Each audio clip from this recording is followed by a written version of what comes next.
Hello, everyone. Welcome back to yet another political episode. So, Donald Trump has been here in Minnesota about 24 hours ago. He was here yesterday in St. Paul, where he is whacking this state really hard, and he seems to be doing a pretty good job. RCP average is reporting that Biden wins Minnesota by 1.92% of the popular vote. He has rebounded a little bit according to a poll, a poll that showed that Biden would win by 2 points. But the good news is Biden isn't winning by 10 points like CNN and MSNBC is saying. In fact, there hasn't been one poll that has been taken that showed Biden winning over 5 points, which is a very, very good sign. And Donald Trump is saying, "Hey, you know what? He has left Minnesota alone for a very long time." He's like thinking, you know what? Minnesota's not the state to win. We need to focus on the 6 swing states. And then Minnesota is like, oh wait, we want to be the seventh swing state, or the eighth if you want to count North Carolina. But they're jumping up and down saying, hey, we want to be this eighth swing state because believe it or not, a lot of Minnesotans are tired because ever since 1976, it's Minnesota goes Democrat, and it's not even a surprise anymore because I mean Minnesota Republicans, we've been very low lately. We've been very low and thinking, all right, next thing we know is in 2076, we will officially be voting Democratic for 100 years. We'll be pulling a Vermont, which Vermont, if you were unaware, had a 104 Republican voting streak in presidential elections from 1856 to 1960. That streak ended in 1964 when Lyndon B. Johnson carried that state almost 70%, a historic win and a landslide. For the very first time, the state voted Democrat in its entire history. And look at the state now. So yeah, I think we'll give it to you Vermonters. There's a good, very overwhelming good chance that Vermont will probably not. I would say overwhelming, but good chance that Vermont will probably not vote Republican, at least in presidential elections. But hey, they're voting Republican in state elections unless we have a liberal Republican running. But you know what? They're not really Republicans. They're Republican in name only, liberal in the flesh. They're mainly Republicans because they grew up in the Republican Party. They had their ancestors and their relatives were Republicans, and they want to live the family name. But other than that, they're rhinos. They're left wingers. They obviously are liberals, and if their family hadn't been so glued to the Republican Party, they would, like Phil Scott, would have been a Democrat for sure. But we're mainly talking about the Bronx today, and a lot of liberal news media are like the New York Times are specifically laughing at this, saying Trump plans a campaign event in the deep blue Bronx. They're like saying that he's gonna win it. And to be honest, I think this is very childish and naive that the New York Times has to point this out because we aren't aiming to win the Bronx. Will Trump win the Bronx? Absolutely not. And Donald Trump knows he won't win the Bronx. He lived there. He lived in New York City for majority of his life, and basically he knows the political atmosphere. He specifically lived in New York County, aka Manhattan. Oh, I believe so, but I don't know where Trump Tower is, but he specifically lived in New York City regardless, and he sees the political climax of the area.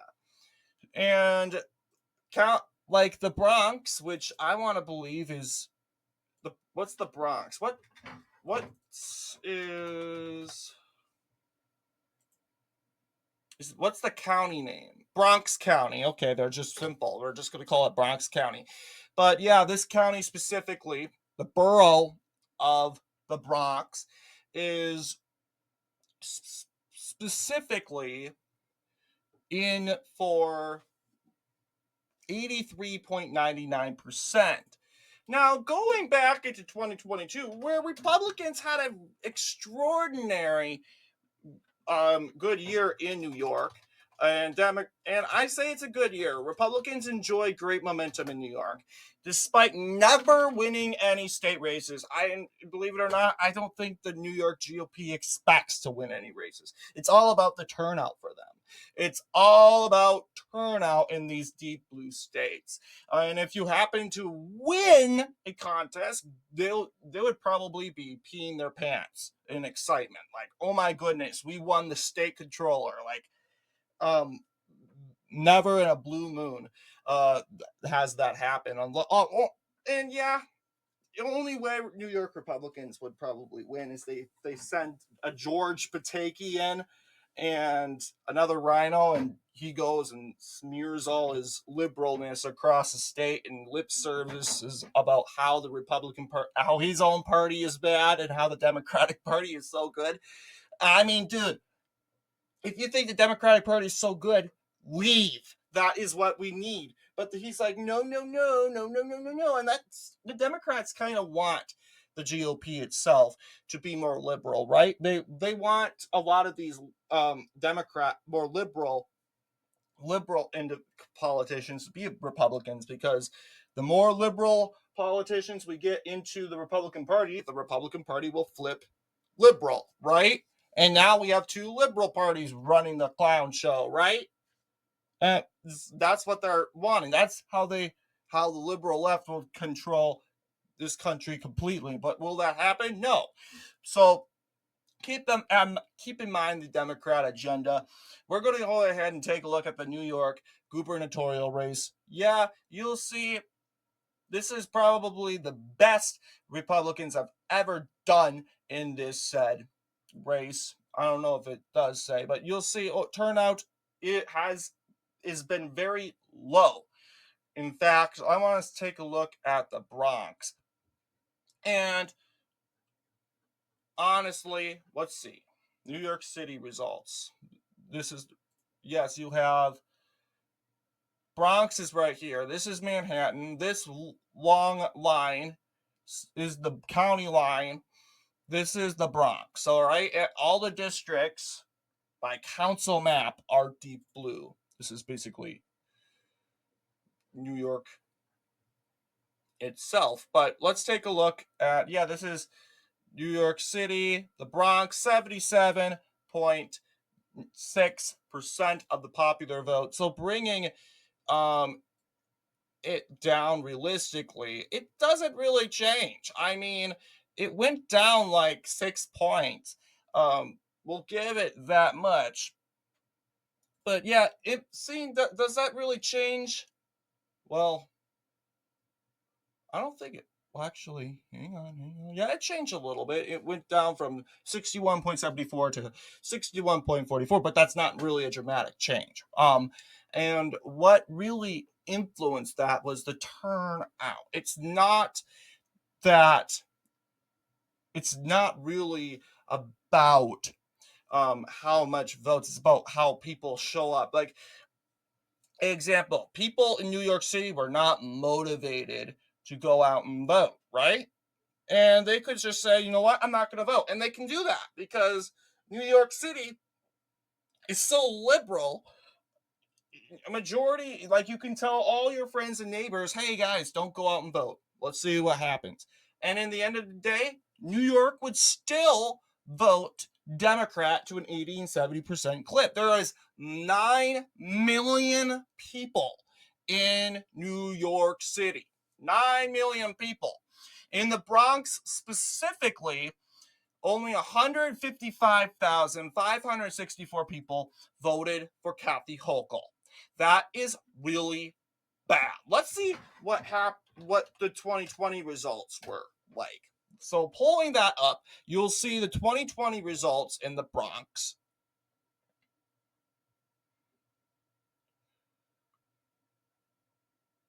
All right, perfect. I was doubting if that would even happen. Yeah, around 355,374 people voted for Biden in the Bronx. All right. That went down around over 100 or 200,000 votes.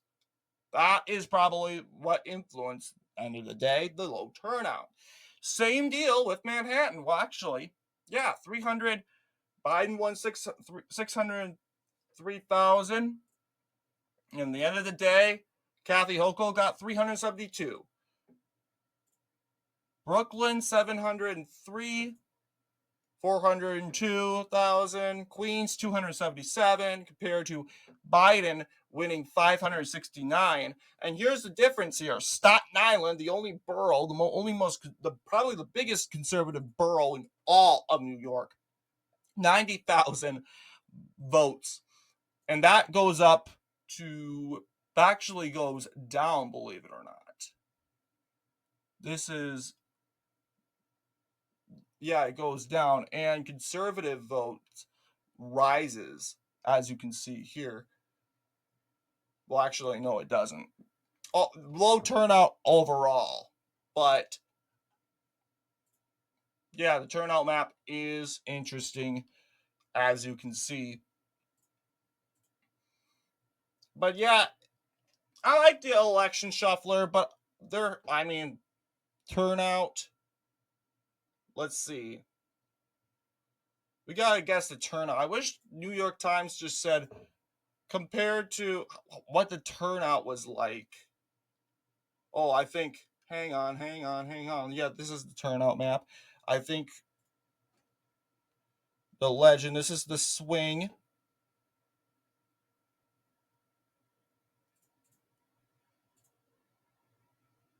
Trend. So let's just say I guarantee you it went down over. Okay, let's just reset it.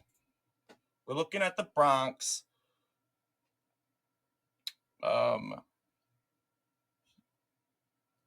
77 for Hochul.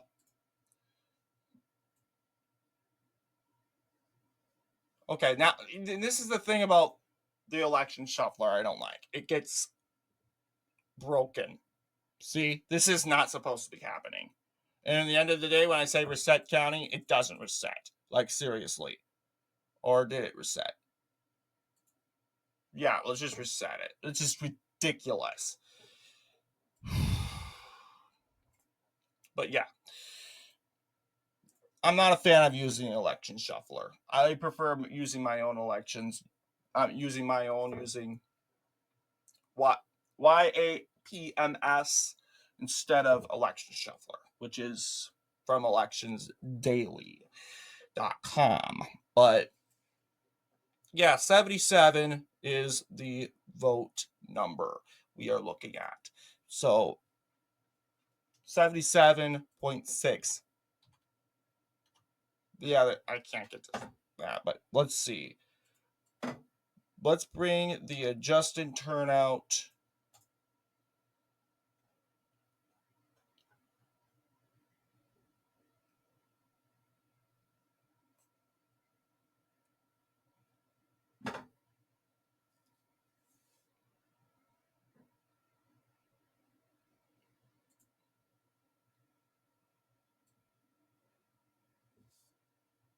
Yeah, this would be 15. Yeah, you see it went down dramatically. This is the shift here. But looking at the actual results, yeah, it doesn't really change much. But the theory is, once again, we want to get voters from all over. I honestly, constructive criticism for Trump. Campaign in Richmond County. That's a borough that a lot of conservatives live in. And sure, you're going to win this county anyway. Borough, whatever you want to call it. But you're also substantially going to get voters from New Jersey, and also in New York. I think Trump's also aiming in the Bronx, try to get voters from Connecticut, New York, New Jersey, even from Philly and Pennsylvania and all over. And I would love to hear if Trump's rally in the Bronx did very well, but we'll find out. But anyway, what are your guys' thoughts on Trump's rally? And once again, clarifications, he's not trying to win the Bronx. He's once again trying to throw the penny into the water to see if it floats. And yeah, realistically, it won't. But once again, he's going to see what will it probably, once again, how it would turn out, if he's going to be greeted with praise or opposition. I know Democrats are being frowned at in New York. It's a lot of New Yorkers say that leadership in New York is garbage, and honestly, it is. It is pure garbage because you have Mayor Eric Adams and his leadership with the immigrant crisis. He's saying, oh, he's forcing taxation where New Yorkers are paying taxes for food to get to the migrants. And here's my criticism: they are not asylum seekers, because if they were asylum seekers, they would take the food we gave them. And honestly, the liberal media is backing them up and saying, oh, they must be really bad food. No, I saw the food. It's literally spaghetti, meatballs, fettuccine. There is also salad, lots of good restaurant food. What do? They throw it to the ground and say, no, that's not good enough. Really? I don't know if they're mad if they're expecting more of their own cultural food, which is understandable because they don't know what to think of that sort of food. But we're doing you a favor. And they're saying we want this and this and this.